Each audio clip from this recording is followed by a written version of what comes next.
고린도후서 11장 1절에서 15절까지 말씀 한 절씩 교독하겠습니다. 원하건대 너희는 나의 좀 어리석은 것을 용납하라. 청하건대 나를 용납하라.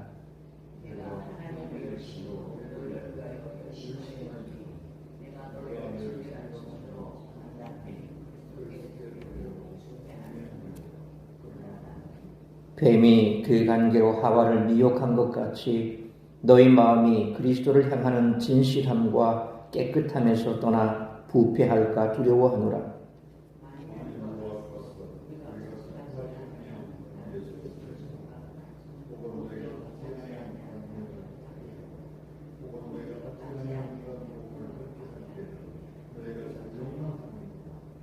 나는 지극히 크다는 사도들보다 부족한 것이 조금도 없는 줄로 생각하노라.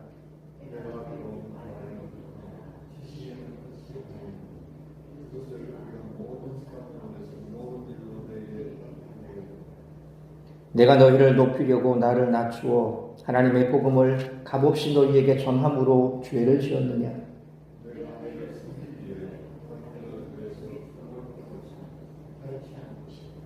또 내가 너희와 함께 있을 때 비용이 부족하였으되 아무에게도 누를 끼치지 아니하였음은 마게도냐에서 온 형제들이 나의 부족한 것을 보충하였습니다.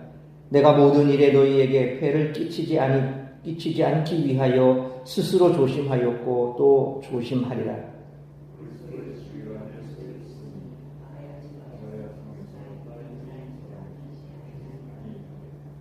어떠한 까닭이냐? 내가 너희를 사랑하지 아니함이냐? 하나님이 아시느니라.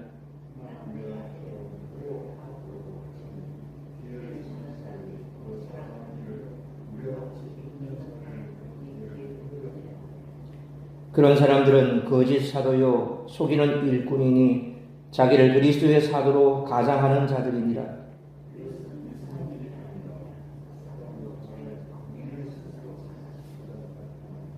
15절 같이 읽습니다. 그러므로 사탄의 일꾼들도 자기를 의의 일꾼으로 가장하는 것이 또한 대단한 일이 아니니라. 그들의 마지막은 그 행위대로 되리라. 아멘. 바울은 고린도 교회 안에서 일어나고 있는 자신에 대한 부당한 공격에 맞서서 자신의 사도권을 변호하고 있습니다. 그러나 그의 변호는 자신을 위한 변호가 아니라 복음을 위한 변호입니다. 이는 우리의 삶의 모든 열심의 동기가 예수 그리스도와 그의 정혼한 자의 신부인 교회가 되어야 할 것을 보여줍니다. 바울은 자기의 이익이나 자리를 보존하기 위해 거짓 사도들과 타협을 도모하지 않았습니다. 만일 그의 안전과 입지가 그의 변호의 목적이었다면 적당한 선에서 그들과 타협할 수도 있었을 것입니다. 중요한 것은 복음의 운명입니다. 만일 다른 복음을 들고 오는 사람을 조금이라도 용납한다면 예수 그리스도의 복음은 설 자리를 잃어버리고 맙니다. 우리는 복음의 진리와 교회의 순결함을 위한 바울의 열심을 높이 사야만 합니다. 오늘 본문 속에는 고린도 교회 침입자들이 자기를 추구하는 열심과 바울의 자기 부정의 모습이 대조를 이루고 있습니다. 우리가 아무리 열심히 섬기고 봉사해도 우리의 열심이 주님 앞에서는 결코 자랑거리가 되지 못합니다. 누구보다 열심히 일하고서도 그것을 주님의 은혜라고 고백하는 사람이 진정한 주님의 일꾼인 줄 믿습니다. 교회 안에서는 열심 없는 성도들도 문제지만 열심히 지나친 성도들도 문제가 됩니다. 열심히 일하는 것을 자신의 공적으로 생각해 다른 사람들이 이를 인정하고 높여주기를 은근히 기대하는데 이것이 문제를 일으킵니다. 남들이 자신의 공적을 알아주지 않거나 자신의 열심이 경쟁자의 열심과 서로 부딪힐 때 이들은 대체로 자기 보호막을 치고 남을 비판하거나 섬기던 일을 볼모로 잡고 억지를 부리기도 합니다. 그러나 따지고 보면 우리는 겸손할 수밖에 없습니다. 우리가 주님의 은혜로 모든 일을 할 수 있을 뿐인데 무엇을 내세우고 주장할 수 있단 말입니까?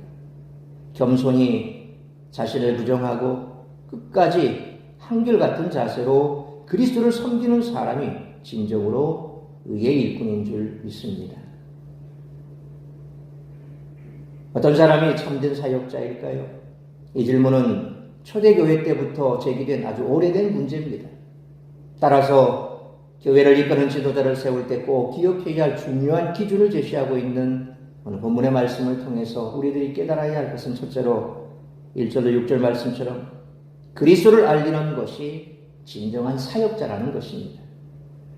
바울은 거짓 선생들이 자신을 비난하는 내용에 대해서 변론하기 시작합니다.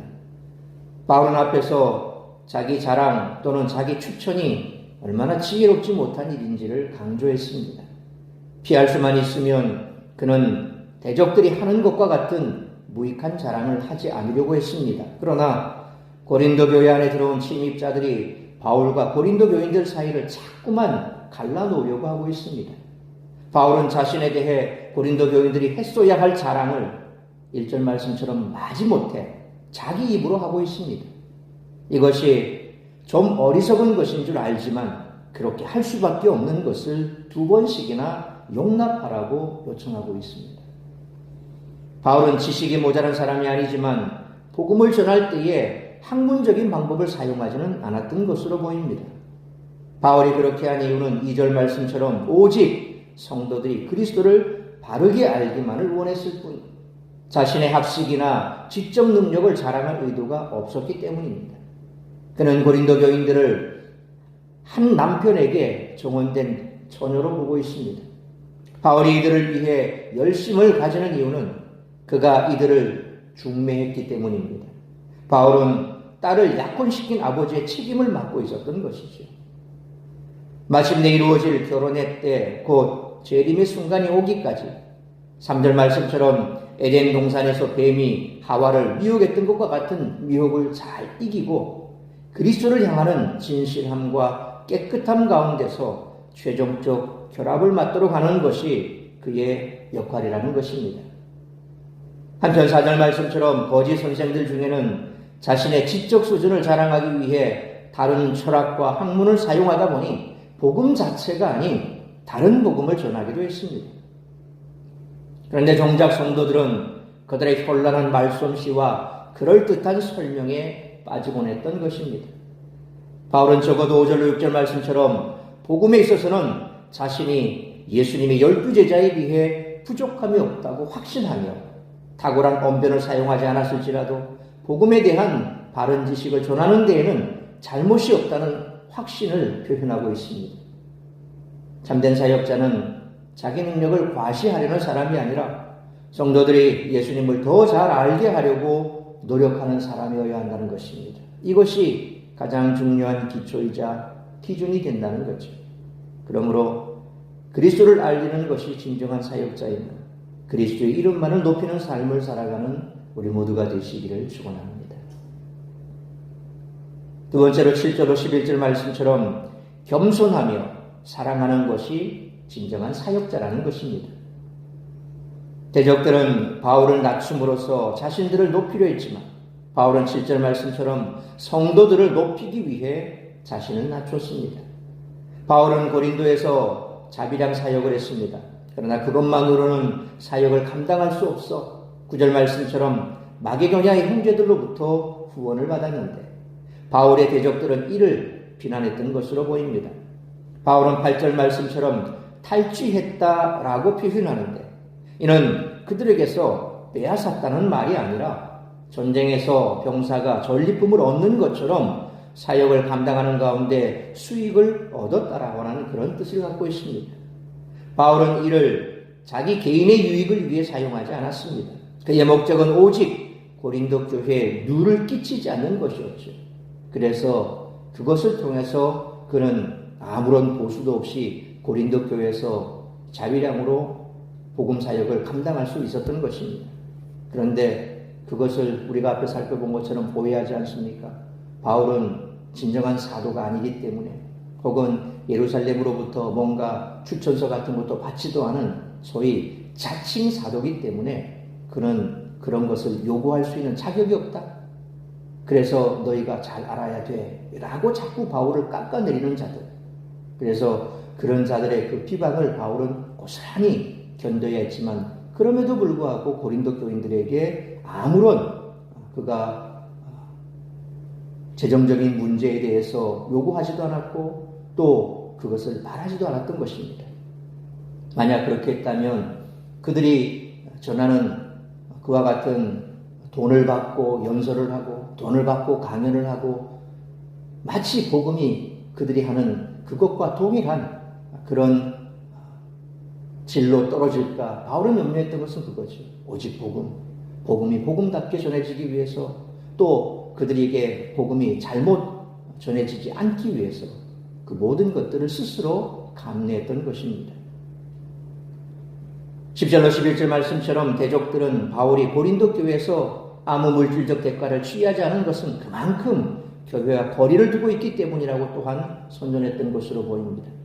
바울이 내가 너희를 사랑하지 아니함이냐라고 물은 것은 아마 이 선전을 염두에 둔 것 같습니다. 그러니까 내가 그렇게 너희들에게 뭐가 요구하지도 않고 그냥 나 혼자서 고군분투하면서 겨우 내게 참 힘이 붙여서 어려울 때 마게도냐인들이 나에게 와서 도와줬던 그것으로 내가 연명했었는데 그것이 오히려 너희를 사랑하지 않기 때문에 그런 것으로 너희가 착각하느냐? 아니다라는 겁니다. 바울은 그 모든 것이 고린도 교회를 사랑했기에 행한 일이었다라고 자신 있게 말하고 있는 것입니다. 그러므로 겸손하며 사랑하는 것이 진정한 사역자이며 주의 몸된 교회를 위해 사랑과 겸손함으로 잘 섬겨나가는 우리 모두가 되시기를 축원합니다. 세 번째로 12절로 15절 말씀처럼 확신을 가지고 꾸준히 행하는 것이 진정한 사역자라는 것입니다. 바울은 12절 말씀처럼 그와 동급의 대접을 요구하면서 고린도 교회에 재정적 짐을 지우는 어떤 사람들과 자신 사이에 분명한 선을 긋습니다. 그들이 자랑하는 것처럼 경제적 대가를 받는 것이 사도됨의 증거가 아닙니다. 오히려 그리스도의 복음에 합당하게 살아가는 것이 사도됨의 증거라는 것이죠. 바울은 낮에는 생계를 위해 일하고 밤에는 지체들을 가르치는 사역을 쉬지 않고 꾸준히 감당함으로써 고린도 교회를 세웠습니다. 그에 비해 바울의 대적들은 바울을 비난함으로써 자신들을 높이려는 기회주의자들이었습니다. 바울은 이 사실을 지적하며 자신은 지금까지 해왔던 대로 하겠다라고 말하고 있습니다. 바울은 13절, 15절 말씀처럼 그들이 기회주의적인 거짓 사도, 속이는 일꾼, 사탄의 일꾼임을 밝히고 있습니다. 바울이 13절 하반절과 14절 하반절 말씀에서 반복적으로 사용한 메타스케마티조, 가장한다라는 단어를 통해 그들의 본질이 무엇인지를 잘 보여주고 있습니다. 꾸미고 또 거짓으로 그들을 포장하고 그래서 아닌데 그런 척하는, 그래서 가장하는 그런 자들입니다. 진정한 그리스도의 사도는 그 선포와 삶의 방식이 모두 그리스도를 드러내는 것이죠. 그리스도를 선포한다는 것만이 복음 사역자의 유일한 임무라는 것입니다. 마찬가지로 오늘날도 진정한 사역자는 자기를 드러내지 않습니다. 오늘날에도 그리스도의 복음을 위해서 힘쓰는 모든 사람들, 그들이 다 사역자죠. 하나님의 동력자고 하나님의 사역자입니다. 그래서 말씀을 선포한 일을 하고 있는 목회자나 그런 사람들을 흔히 교역자다 그렇게 부르죠. 그 뭡니까? 하나님의 말씀을 가르치는 자입니다. 교역자를 포함해서 소그룹의 리더나 혹은 구역장이나 이런 모든 사람들이 다 뭡니까? 사역자입니다. 그러니까 주회를 감당하는 주님께서 몸된 교회를 세우라고 동력자로 불러주신 다 사역자들입니다. 목회자나 부교역자들 이런 사람들만 사역자가 아니라 모두가 다 사역자들입니다. 결국 바로 사역자가 할 일은 복음을 전하는 것입니다. 그것이 모두가 다 공의해야 될 일이고 또 그 일을 감당하기 위해서는 자신을 드러내는 것이 아니라 주님만을 드러내야 된다는 거죠. 그래서 우리가 교회 안에서 맡은 사역을 감당할 때에 내가 이렇게 애쓰고 수고했는데 왜 안 알아주나? 부교육자들 가운데 보면 그런 곳에서 또 과도하게 물질적인 것으로 그것을 생각을 해서 다른데 좀 사례를 많이 준다 그러면 옮겨가는 경우도 흔하고, 사례가 적다 그러면 오지도 않고, 그래서 서울, 경기 지방 이외 밑에 지방들에 있어서 부교육자를 구하기가 참 힘들다죠. 전도사님이 없어서 전도사님을 구하지 못해서, 혹은 또 부목사를 구하지 못해서 아무리 광고를 내도 이런 시골에는 안 온답니다. 그게 오늘날 현실입니다. 그러나 교육자를 포함한 모든 사역자들은 자신만을 생각하는 것이 아니라 그리스도를 드러내는 일에 앞장서야 되고, 그것이 온전한 사역자라는 겁니다. 그가 얼마나 꾸준히 복음 사역을 감당하려고 노력했는가를 보면 그가 참된 사역자인지 아닌지를 알 수가 있습니다. 나를 드러내려고 했는지, 혹은 그리스도를 위해서 참으로 내게 주신 바 그 모든 것이 하나님의 은혜다라고 생각을 하고 사역을 하고 있는지, 그가 하고 있는 말과 행동을 보면 금방 알 수가 있습니다.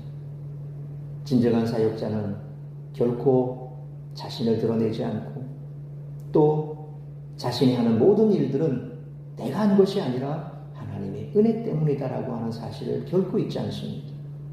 그리고 꾸준하게 그가 하는 일에 최선을 다하고 있습니다. 처음과 끝이 동일하다는 것입니다. 흔들림이 없습니다. 알아주지 않아도 괜찮습니다. 왜냐하면 알아달라고 한 것이 아니기 때문에 그렇습니다. 주님을 위해서 감당한 일인데 사람이 모른다고 무슨 의미가 있겠습니까?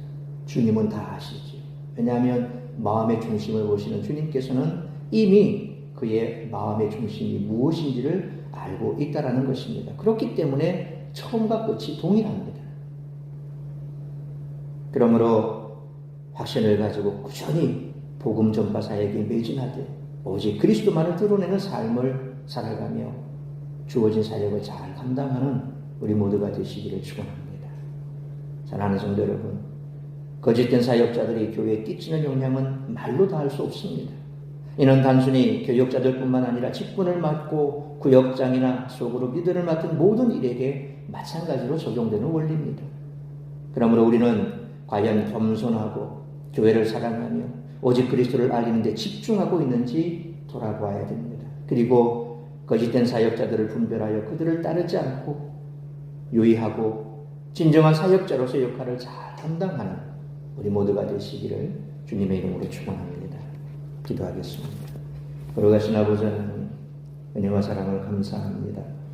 오늘도 새벽을 깨워 말씀으로 예배로 하루를 시작하게 하시니 감사합니다. 오늘 주신 말씀처럼 우리가 주님의 몸된 교회를 위해 헌신하는 사역자라고 한다면 어떠한 마음가짐을 가져야 할지, 뿐만 아니라 교회에서 우리가 행하는 그 모든 일들이 과연 어떤 마음으로 하고 있는지를 돌아보게 하여 주옵소서. 나를 드러내는 것이 아니라 복음을 전하는 것이요, 복음만이 드러나고 주님만이 드러나는 것이 사역자가 해야 할 일이고, 또 그와 같은 동일한 마음으로 지속적으로 우리가 사역을 감당할 때 교회가 아름답게 세워지고 그 가운데 그리스도가 드러나게 될 줄 믿습니다. 우리의 맡은 직분 또 우리의 사역의 영역에서 그와 같은 마음으로 최선을 다해서 내가 열심으로 수고를 하되 그것이 바로 하나님의 은혜로 하고 있는 것임을 깨닫고 날마다 주님만을 드러내며 우리가 주님 앞에 서는 그날까지 주어진 사명 잘 감당하는 사역자들로 주의 몸된 교회를 아름답게 세워갈 수 있도록 날마다 성령으로 충만케 하여 주옵시고, 남은 세계가 참으로 주님께서 주신 이 귀한 사역 잘 감당하다 주님 부르시는 그날 의의 면류관, 영광의 면류관 받아 쓰는 우리 모든 성도들 될 수 있도록 은총 베풀어 주옵소서. 오늘 이 한날도 나를 통하여 이루고자 하는 하나님의 뜻만 이루어드리는 복된 한날의 삶이 될 수 있기를 간절히 빌고 소원하오며 이 모든 말씀 우리 주 예수 그리스도의 이름으로 기도하옵나이다. 아멘.